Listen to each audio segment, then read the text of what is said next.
오늘 주시는 하나님의 말씀은 잠언 6장 1절부터 5절까지의 말씀입니다. 할렐루야. 오늘은 잠언 6장 1절부터 시작됩니다. 1절을 보시면 내 아들아 내가 만일 이웃을 위하여 담보하며 타인을 위하여 보증하였으면, 원문은 이렇습니다. 나의 아들아 만일 내가 내 친구를 위하여 담보가 된다면, 낯선 자를 위하여 내 두 손바닥을 친다면. 자, 요 구절부터 보시면 우리말과 이렇게 좀 비교해 보면 이해하기가 좀 더 쉽습니다. 이웃을 위하여 담보하며 이렇게 되어 있는데, 여기 이웃은 친구를 가리킵니다. 만일 내가 내 친구를 위하여 담보가 된다면, 이 담보가 뭡니까?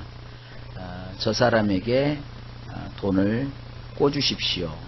근데 나를 보고 꿔주십시오. 그 사람이 만약에 못 갚으면 내가 갚겠습니다. 그 사람에게 책임을 묻지 마시고 나에게 책임을 물으십시오. 참 이게 굉장한 거죠. 나는 손에 돈 한 푼 만지지도 못하고 그 대신에 내 친구를 위해서 내가 모든 걸 다 책임지겠다 하는 것이죠. 정말 예수님이 그러셨잖아요. 자기 친구를 위해서 목숨을 버리는 행위, 이거보다 더 귀한 것은 없다 그랬는데, 사실 이 세상 살면서 친구를 위해서 목숨을 버린다, 이게 참 좋은 건지 나쁜 건지. 근데 좌우지간 오늘 성경에 보면 만일 내가 내 친구를 위해서 그렇게 담보가 된다면, 또 한 가지는 낯선 자를 위해서 내 두 손바닥을 친다면, 이 손바닥을 친다는 것을 우리 성경은 보증했다 이렇게 표현하고 있습니다. 이 보증이라는 것은 이 맞장구를 쳐주는 거예요. 맞장구를 탁 쳐주는 거예요. 나하고 전혀 상관도 없는 사람을 위해서 그 사람 말이 옳소, 이 책임을 지는 겁니다. 찬성해 주는 건 책임을 지는 겁니다. 여기서 잠깐 좀 벗어나서 얘기를 할까요? 우리가 무슨 회의할 때 어떤 의견을 누가 제시하잖아요. 그럼 옆에서 어떤 사람이 그 의견에 또 동의를 해요. 그리고 동의를 하면 옆에 또 다른 사람이 제청을 해요. 그리고 모든 사람이 다수결로 이제 가하면 예 하시오. 그래서 예 그래요. 그게 뭐냐면 손바닥을 치는 거예요. 맞장구를 쳐주는 거라고요.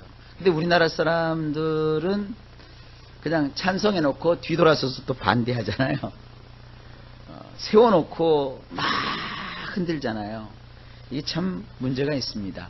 자, 어쨌든 이 두 손바닥을 친다는 얘기는 동의한다, 동조한다, 찬성한다 이런 뜻입니다. 그러면 거기에 따른 책임이 있는 거예요. 2절을 보십니다. 내 입의 말로 내가 얽혔으며 내 입의 말로 인하여 잡히게 되었느니라. 원문을 보면 내 입의 말들로 내가 함정에 빠지게 되며 내 입의 말들로 사로잡히게 되느니라. 자, 말로라도 내가 저 사람을 위해서 담보가 되겠소. 말로라도 그와 같은 일에 내가 찬성하여, 이렇게 얘기를 했다고 합시다. 거기에 책임이 따르는 거예요. 그런데 이렇게 담보가 되고 두 손바닥을 치는 이와 같은 보증되는 행위는 우리의 입의 말들로 함정에 빠지는 것이고, 또 우리의 입의 말들로 사로잡히게 된다 하는 뜻입니다. 자, 여기서 우리가 생각해 볼 때, 그러면 평생 담보도 되면 안 되고, 그리고 또 어떤 사람의 의견에 찬성하거나 동의하는 것도 안 되는 겁니까? 안 된다고 되어 있지 않아요.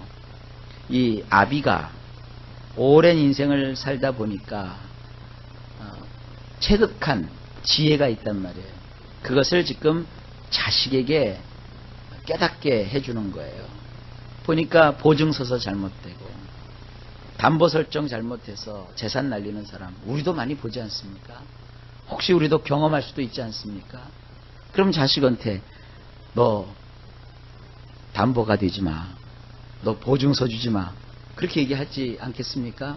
지금 똑같은 어감입니다. 근데 성경의 가르침은 우리가 보통 다른 사람의 담보가 되고 보증서 주는 일을 만류하는 것보다 성경은 더 강력하게 말하고 있습니다.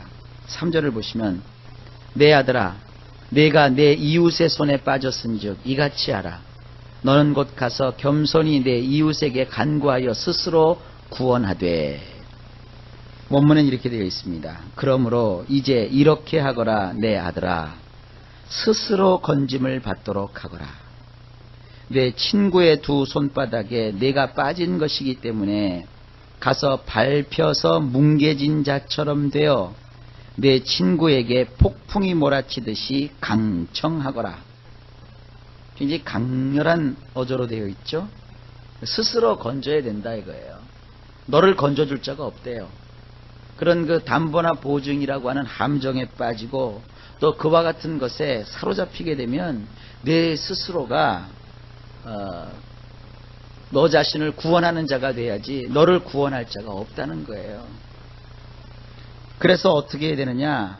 이미 내 친구의 두 손바닥에 빠진 것이기 때문에. 그러니까 담보나 보증이라는 것은 내 목숨을, 나의 삶을 내 친구에게 내준 거예요. 그런 경우 많잖아요. 왜 그런 얘기 하잖아요. 사기를 모르는 사람한테 당하지 않거든요. 아는 사람한테 사기 당하잖아요. 그러니까 꼼짝없이 걸려드는 거예요. 금방 줄게. 금방 내가 갚을게. 그거 믿고 우리가 담보가 되고 또 보증이 되어주잖아요. 그것은 나의 목숨과 나의 삶을 그 사람 손아귀에 맡겨놓는 거예요. 그 사람이 나쁜 마음을 먹고, 뭐 나쁜 마음이 있겠습니까? 살다 보면 그럴 수 있고 일하다 보면 그럴 수 있죠. 그걸 못 갚으니까 어떻게 해요? 도망쳐버려요. 그 사람이 도망갔으니까 그 사람에 대해서 채권을 가진 사람은 어떡합니까? 당연히 담보를 빼앗을 것이고 보증선 사람에게 닥달을 할 거 아니겠습니까? 그러면 나는 한 푼도 써보지도 못하고 집도 날리고 또 재산도 잃어버리고 하여간 뭐 주변 사람들을 어렵게 하고 힘들게 하고 있지 않습니까? 지금 이런 겁니다. 두 손바닥에 빠진 거예요. 그래서 이왕 섰으면 어떻게 되느냐? 가서, 여기 우리 성경에는 겸손히라고 표현되어 있는데 이 겸손이라는 말이요, 원문에 보면 밟혀서 뭉개진 자처럼 되어서, 아주 진이겨진 자처럼 되어서 내 그 친구에게 폭풍이 몰아치듯이 강청하라. 그래서 친구 그 담보빨이 풀자. 나의 보증 쓴 거 이거 안 되겠다. 이렇게 하라는 거예요.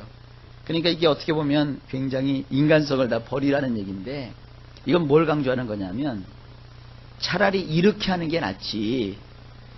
담보 설정해주고 보증 서주고 난 다음에 다리 쭉 뻗고 내 친구니까, 그 친구 능력이 많으니까 잘 해줄 거야. 그렇게 하지 말라 이거예요. 이것은 거꾸로 얘기하면 뭡니까? 담보 되지 말고 보증서 주지 말라, 이런 뜻입니다. 어휴 목사님, 그러면 세상을 어떻게 살아요? 그럼 여러분들 스스로 구원하라 그랬으니까 그 자기 몫이라고요.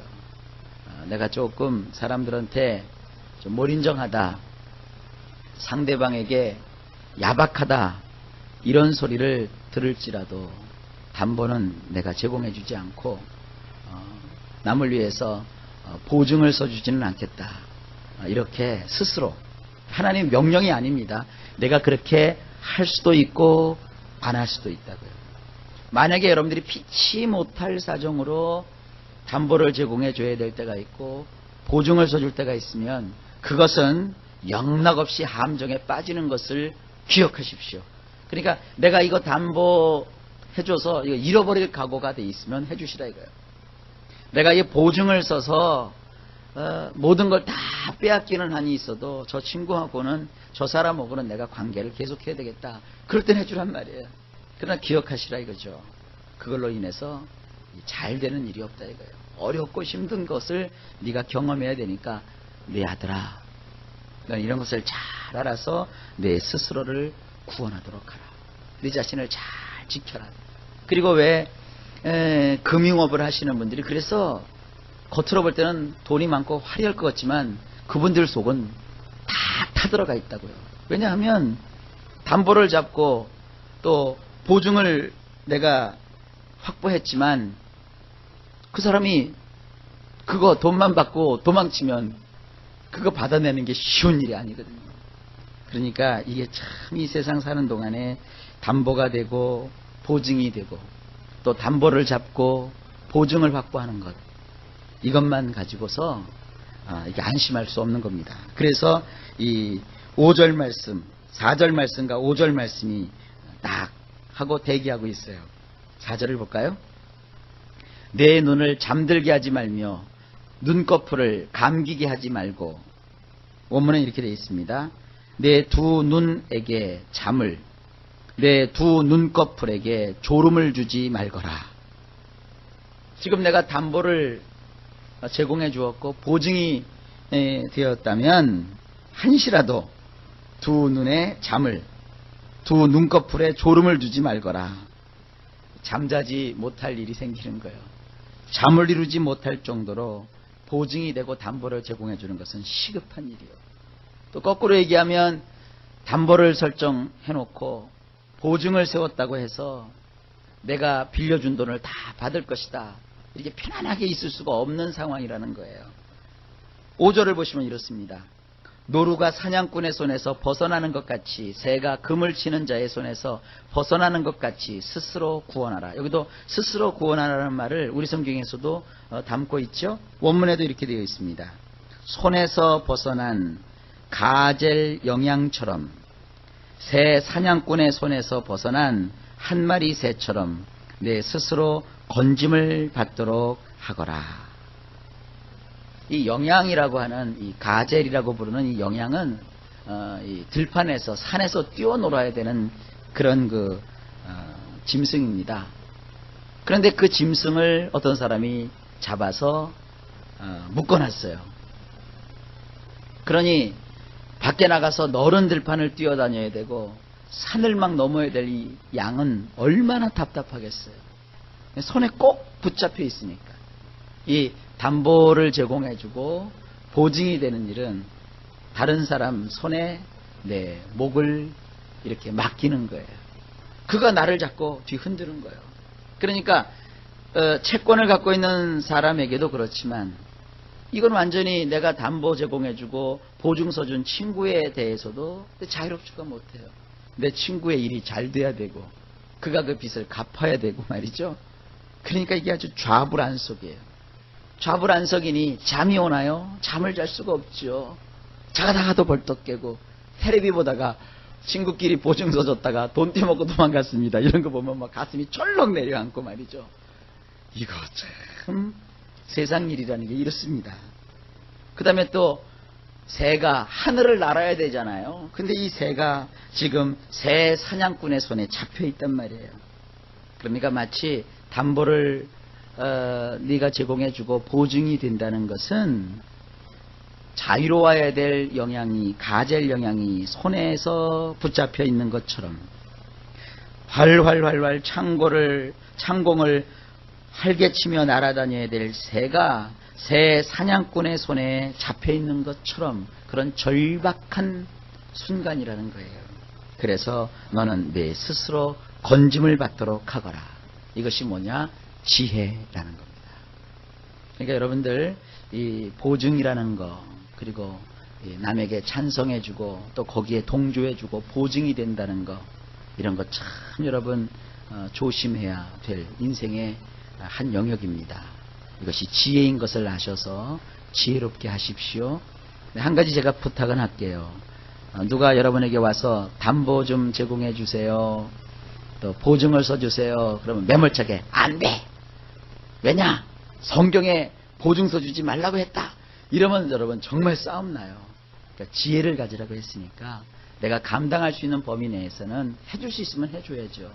그러나 그렇지 않을 때는 이것이 이렇게 엄청난 우리 인생에 어려움을 가져올 수 있다 하는 하나님의 말씀을 기억하셔서 이런 일에 주의하실 수 있기를 바랍니다. 이것이 하나님이 주시는 지혜입니다.